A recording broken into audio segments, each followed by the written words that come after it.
and welcome back to Fl'AwesomeBlossom.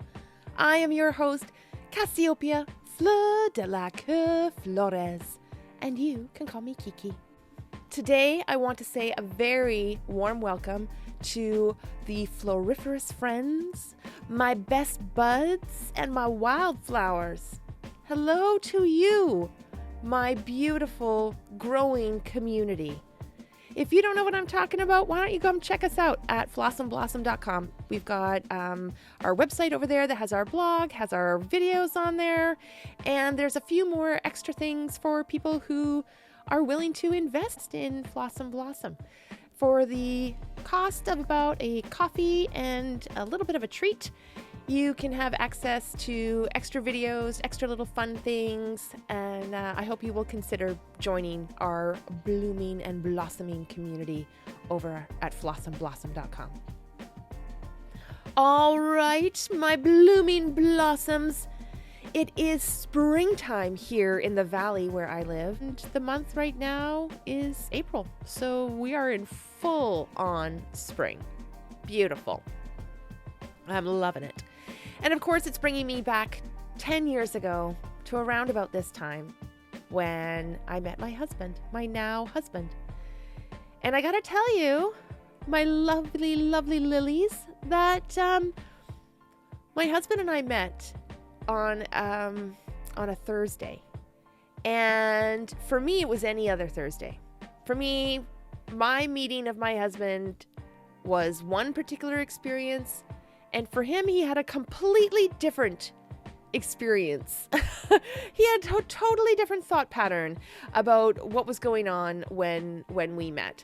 And I'm going to tell you our little cute, meet cute story. It's something right out of a movie. And I know that everyone says, oh, you know, I love love stories, but ours is my favorite. Well, it's true. My love story with my husband is my favorite because I'm in it, aren't I? I'm one of the stars, and he's my other star. And I'm grateful to him on so many different levels. And so this episode is for my husband. I'm going to tell the story of how we met. And I can really only tell it from my point of view, but I'm also going to give you a little overview of what he was thinking, okay? Just based on what he was telling me, what he has told me in the past. So we met in March, and we didn't start dating until the end of April. And the reason is because he met me on a professional level. And this is why our experiences of our meeting are two very different things.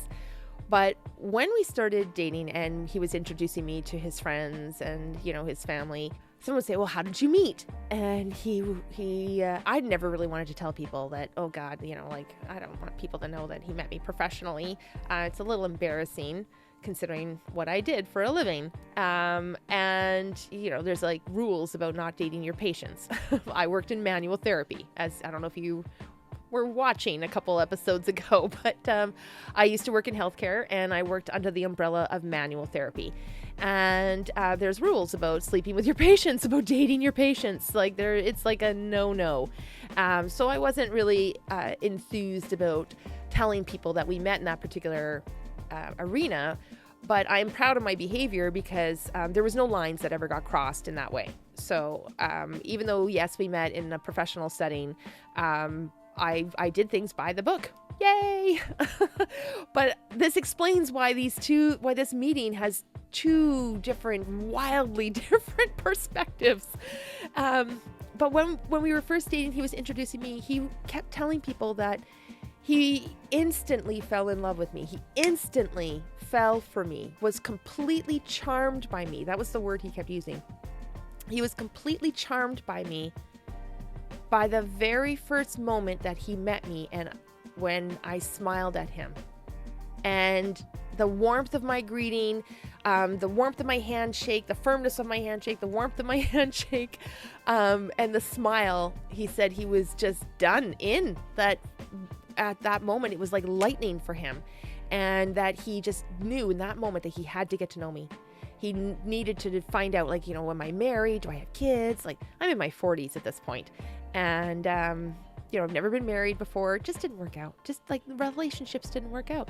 Now I know why. Now I know because it was my ADHD, and not just that. There's many different factors, but certainly that has played a role in me not keeping relationships very long, romantic relationships. Like I didn't. 2 years was my longest relationship up until my now husband. But anyway, here we go. So we met in March, and he was a colleague of an existing patient of mine. So I guess he had my business card for months and months and months, and just hadn't made an appointment yet, whatever. I'm not exactly clear about that part, but in the spring, he decides that his shoulder's hurting him so much he needs to make this appointment. And so for me now, I've just gone to work like any other day. And that day I had a clipboard in my cubby telling me that I've got a new patient at 2:15. And the clipboard was, it's got the paperwork for the patient there. And on the front of it has like the patient name, the birth date, and the main area of concern. This is to streamline things for the therapist, right? So when you're coming down to the reception area, you immediately see this patient's name. You can immediately tell what kind of age bracket they're in, and you know what area of concern. So I'm walking down this long corridor towards the reception area, and you got to know that the reception area is an L shaped, and all I can see is what's right in front of me, and then the rest of the reception continues on in this L shape beyond my field of vision as I'm coming down this narrow hallway. And I read, this guy's name is so-and-so, such and such, and he's in his early 50s. And then I read, in quotation marks, he has a really effed up right shoulder. And normally when it's in quotation marks, it means that the patient phoned in and that's what they said. It's a verbatim that the patient said to the receptionist. So I read this, and then I look up as I'm continuing my journey down this long corridor towards the reception area. And what do I see sitting in the reception area right in front of me? Like basically at the end of my vision, at the end of this hall, here's this man sitting in the waiting room, sitting in the reception area. And I gotta tell you, a quarter of his torso is in a cast. He's casted from his collarbone all the way down to his thumb, and his fingers are sticking out. His rib cage is also casted, and he has a support stick that is going from his rib cage to the elbow complex to keep his elbow elevated, and his humerus, this bone that is connected to our shoulder, the humerus is at a specific angle called scapular plane to allow healing for an obviously broken collarbone. And because the rest of his arm is in a cast, he's probably broken his humerus bone, this bone up in here, and he might have broken one or two of his forearm bones, okay? Or something has gone on with the elbow complex such that it's also completely encased in a cast. And that's on his right-hand side. So I am looking at this man who is quite chubby, and he's definitely in his early to mid 50s, but I'm not really great with visually guessing how old someone is. And I'm like, oh my gosh, he kind of looks like he could be in his 50s. And here he is in this situation, and I'm like, holy moly, he's not kidding, really effed up arm. But in the meantime, my stomach is basically fallen out of my body. I am absolutely flipping out about what I am supposed to be doing. What am I supposed to be doing with this man? I'm a manual therapist, and I've only got a year's experience under my belt. I'm fairly fresh into my practice. And yes, I've treated a lot of people with lots of generalized injuries, but I've never treated someone casted like that. Also, you need to know that my treatment room was minuscule. It was so small. I mean, this was my first foray. It was my first clinic that I ever worked in. I had no idea what I was doing, and guess what? Neither did they. But anyway, that's a different story. The treatment room that I was in was extremely small. It literally just had enough room for a physio table that you could raise up and down. It had a tiny sink in the corner so that I could wash my hands in front of patients and they could see that my hands are clean before I lay my hands on them. This was particularly important if I was working with someone with their mouth, right? If they had jaw issues, if I had to get my fingers in their mouth. Yes, I'm going to wear a glove, but I want you to see I'm washing everything. Everything's clean. P.S. When you work inside people's mouths, yes, the answer is yes. You sometimes do get bit. Anyway, that's a different story again. So the treatment room is really small. This man's a little bit chubby and his arm is sticking well out, right? And I'm thinking, oh my Atlanta, he is not going to fit on this table. What am I going to do? I'm going to have to get my little wheelie stool. I'm going to have to get a bunch of pillows. Like, I'm just running through my mind. Like, I'm thinking about the pillows that are available in the clinic. I'm thinking, okay, maybe we can't do a private room. Maybe I need the larger table because, and even that larger table is not going to be large enough to support his elbow. I'm just like going through my mind all these different things. How am I going to get him in the table? Like, oh my gosh. And I'm freaking out, but I'm also trying to give myself a pep talk. And all of this is happening in the few seconds that I am walking down this corridor to pick up my patient. And I'm just like, okay, Kiki, fake it till you make it. You can do this. You got it. You're intuitive. You can do this. Just work together with your patient. You can absolutely do this. You got this, girl. And I take that step into the full reception area so that now I can see that there's people to my left. There's about 6 people in the reception to my left and this fellow right in front of me. But I am convinced this dude with the arm with this really effed up right shoulder is my patient. So I'm looking straight at him when I say, so-and-so such and such. And not that guy stood up. Some guy over to my left, immediately to my left, actually, he stands up and my brain immediately brings my head over to the left because my nervous system, right? I'm anxious. My nervous system is heightened. So this movement out of my peripheral, if someone wants to get your attention, the best way to do it is to like move slightly in your peripheral because your brain will tell your body, check that motion out. Is that danger? Oh, nope, that's just some chick. Or, oh God, that's a baseball. You know what I mean? Like our brains are really powerful things. And when my nervous system was in that crazy heightened state, that stimulus over here, I couldn't have helped it. My body just turns. I see this man. And guess what? He says, I'm so-and-so such and such.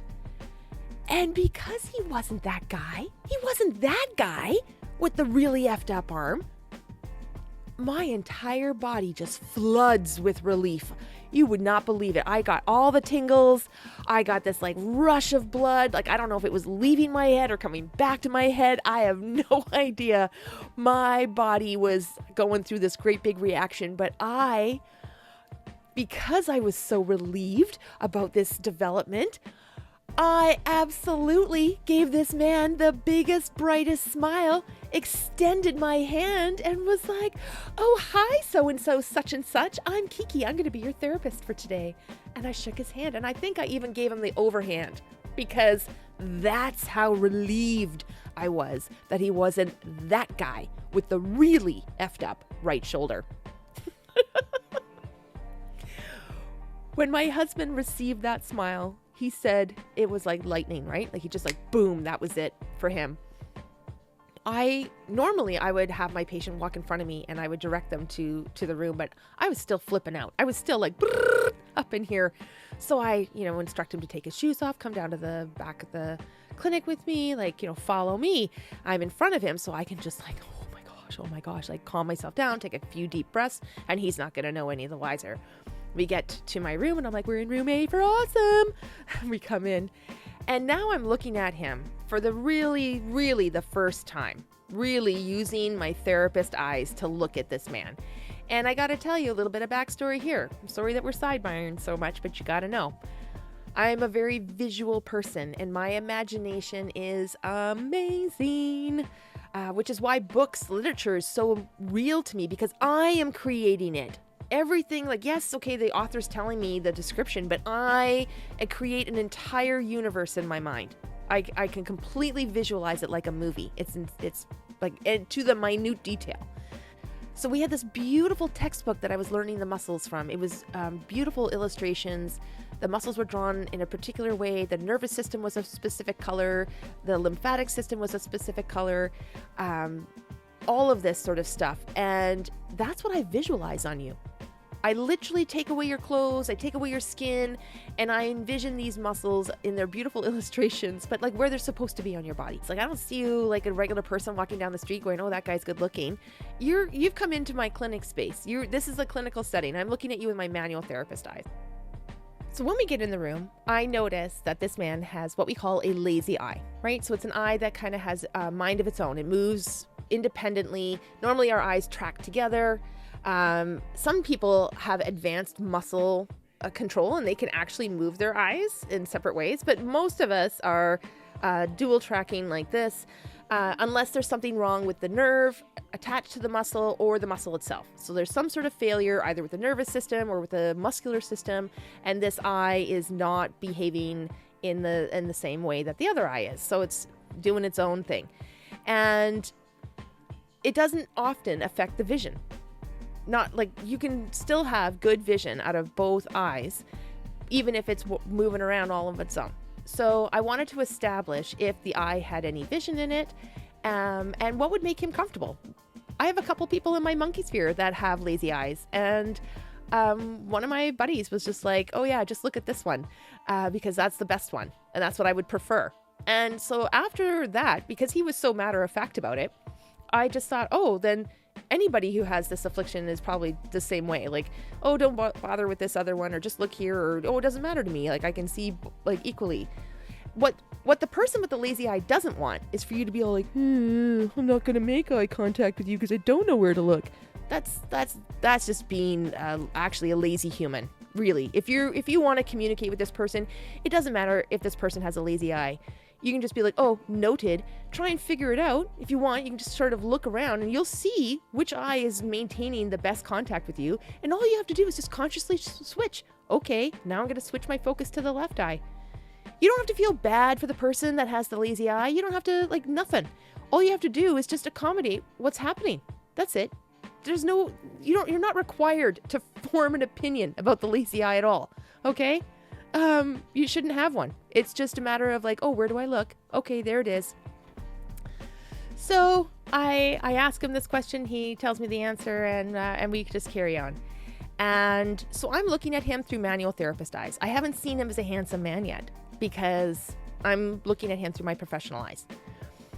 He, at the end of the treatment, he has got more range of motion in that shoulder, so that's great. He's feeling good.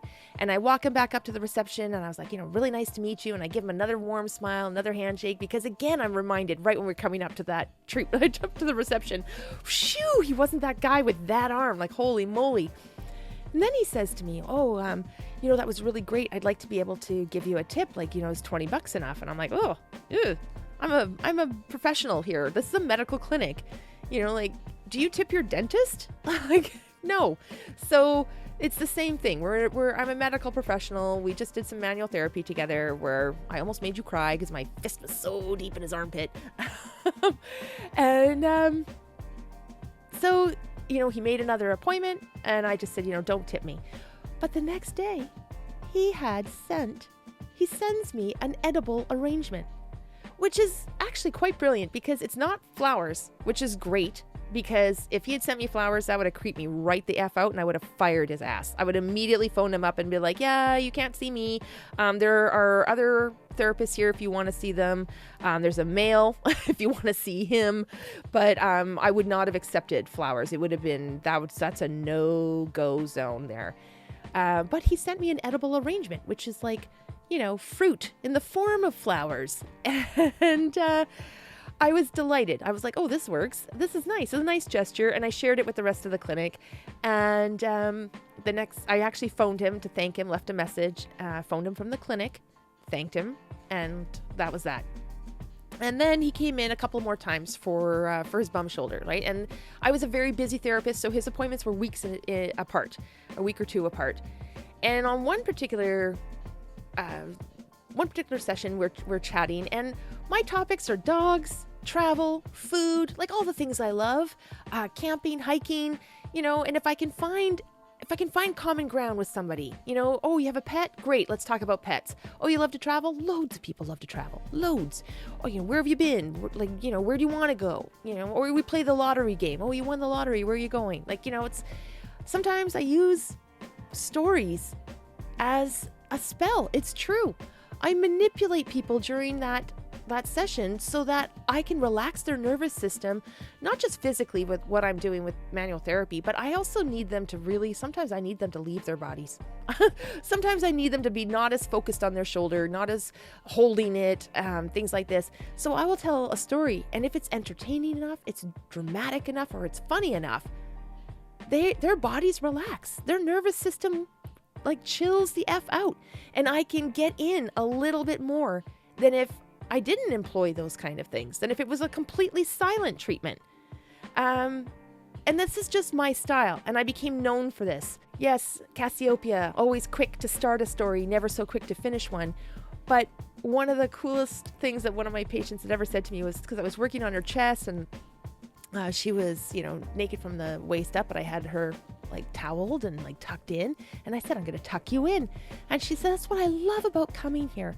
I get tucked in and a story. Lovely. And sometimes I would tell her the beautiful love story of her own human body. Anyway, that's an aside. So here we go. That is the meeting. That is how my husband and I met. So totally different perspectives there, right? My husband had a couple more appointments with me over the next few weeks. And on one of them, he commented on my outfit. And I was like, oh, you cannot flirt with me. If you are flirting with me, I will fire you. And he's like, oh, I've never been fired from anything. I'm like, well, keep it up and I will. He learned his lesson. He toned it down, but he was already into me. And he had fallen in love with me, but from my stories. We were talking about our dogs. I had a terrier. He had a staffy. We were talking about goofy dog things. We were talking about travel. He had gone to Italy recently, so he was telling me all about that trip. And it was easy because I'm using his stories. I'm bouncing my stories off of his. I'm using this as leverage, literally, so I could raise his arm up and shove my finger down deep into his armpit just so I can touch the front of his scapula, front of his shoulder blade from the inside of his armpit. And this was just something I did. I did this all the time, but I'm not being disingenuous. I am being myself. I am telling you, yes, I'd love to go to Italy. Oh my gosh, I can't wait to see the Colosseum. Did you know about gladiators? And like, here, let me tell you this weird historical factoid I know. And basically that's who I was. So you would come to see me for manual therapy and you'd get a bit of a story. Maybe you'd learn something. A lot of my patients were telling me how much they were going to miss my stories. And I'm happy to tell them, here they are. Here they are, just without me digging my elbow into you. Here they are, pain-free. Thank you so much for joining me today for my little disclosure of my love story with my husband. There'll be more little snippets here and there. I'll tell you some fun things and maybe some not so fun things, because that's really what life is, isn't it? It's all about the ups and the downs. And we're not going to be Facebook. We're not going to be, this is all the glorious, and we never ever show the awful, because we don't learn. And nobody's having a perfect life, just so you know. So maybe I can learn from you. Maybe you can learn from me, and we learn from our stories, right? We learn from our shared experience, and we learn from watching someone do what we don't necessarily want to do. And we also, in the opposite, we watch someone, and yes, we do want to emulate that. All right, my blooming blossoms, that just about wraps it up for Fl'AwesomeBlossom today. I hope you enjoyed that story. I hope you liked it. If you liked it enough, you should hit that like button. If you loved it, you should hit that subscribe button. And you really should consider coming on over to Fl'AwesomeBlossom.com. Check out our blooming community there. Bring your awesome to Fl'AwesomeBlossom. We'll see you next time.